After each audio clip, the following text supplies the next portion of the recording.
Hello, Cherie Hanson here, reporting on the 1111 portal.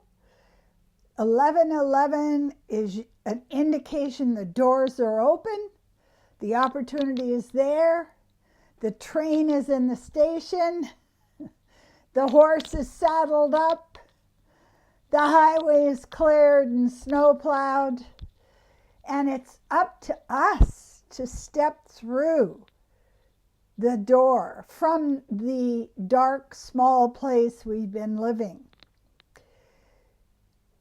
The problem that we have and being human is that we rely on our past to extrapolate what could be happening in our future, which is really cool because then you never have to look at now.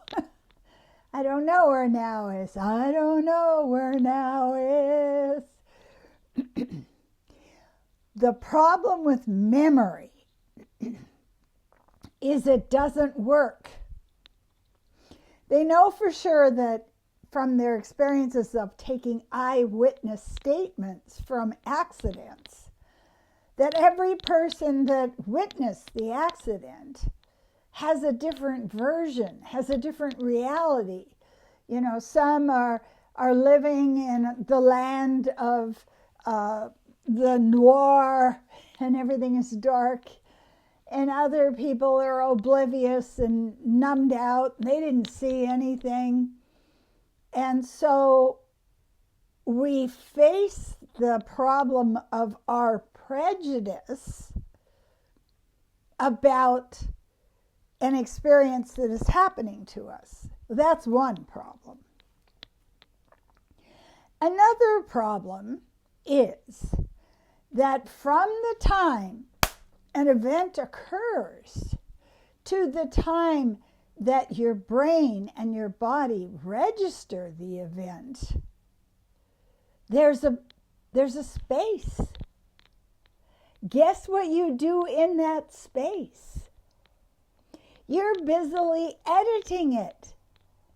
You're taking the film of what happened and clipping out sections of it or splicing in other sections before it even gets to your brain.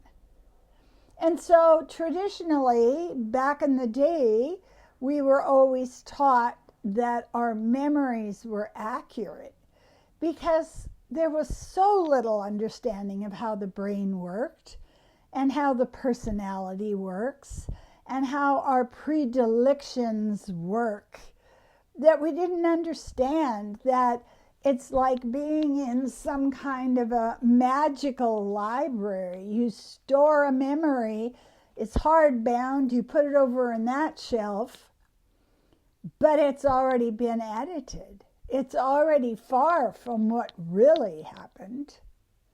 And the other part is, it changes. Memories change as you change. If I am in a place where I have had dark things happen to me, traumatic things happen to me, dangerous things happen to me, then it's like you're running a camera and you put a filter on it. This filter is that everything is really horrid. So when you are asking the question, what happened?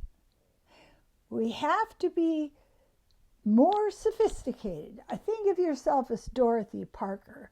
You're sitting with your group, you're drinking champagne, and you're simply examining the narrative from all the different angles.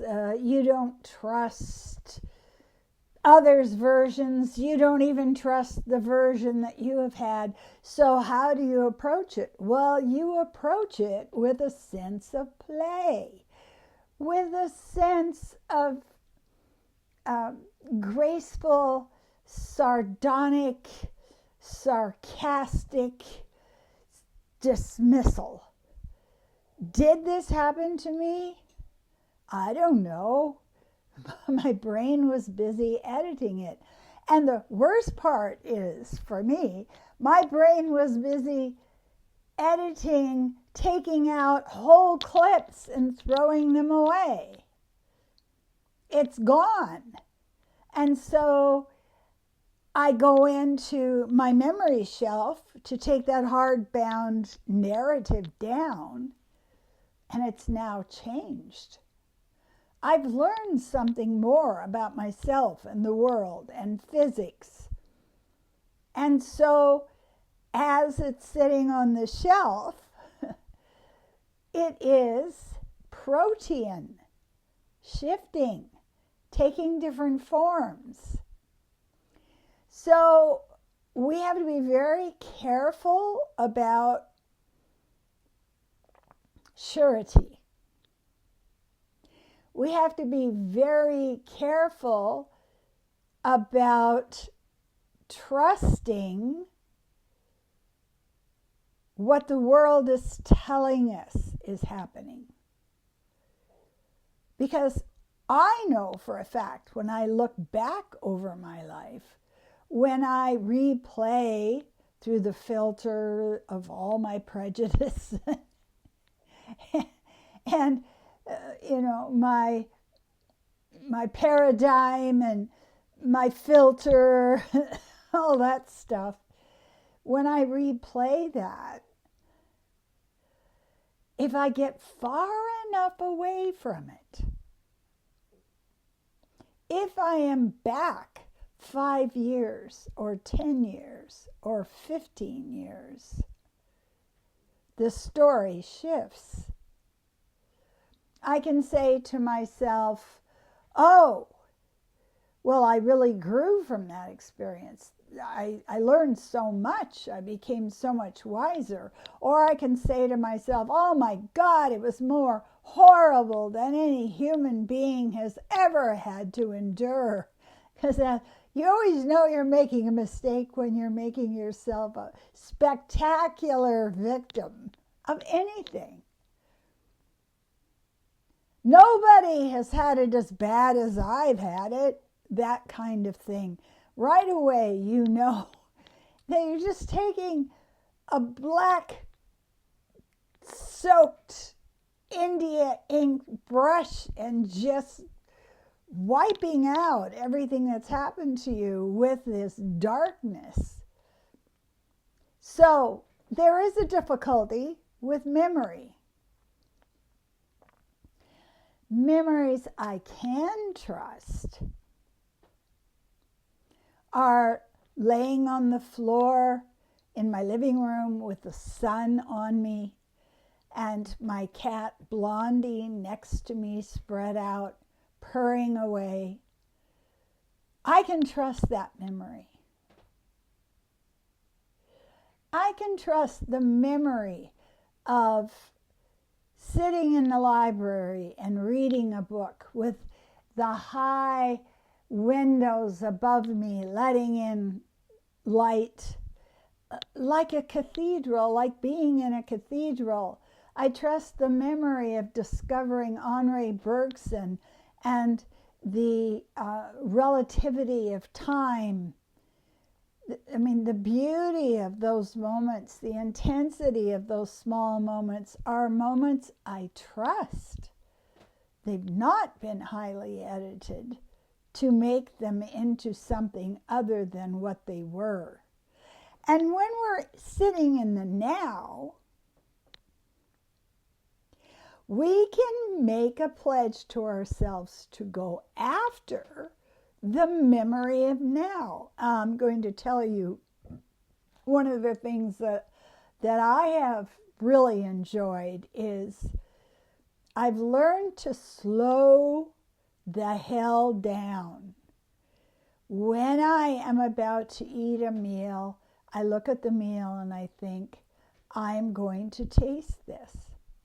And then when I take a spoonful of food into my mouth, I remind myself that this is happening. This is real. And I'm going to be shelving a memory about it.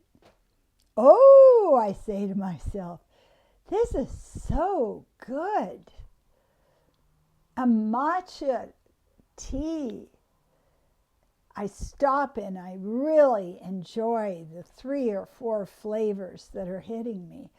And then in that way, I allow the small, meaningful experiences to anchor me into now.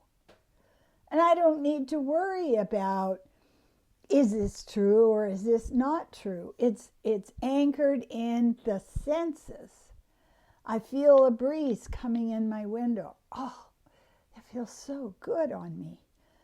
There's no bad or evil or negative or frightening about that. It's just this moment of beauty. So I want to say to you, one of the ways you can anchor yourself, you can ground yourself in life, is to understand that your memories could be highly inaccurate, could be edited.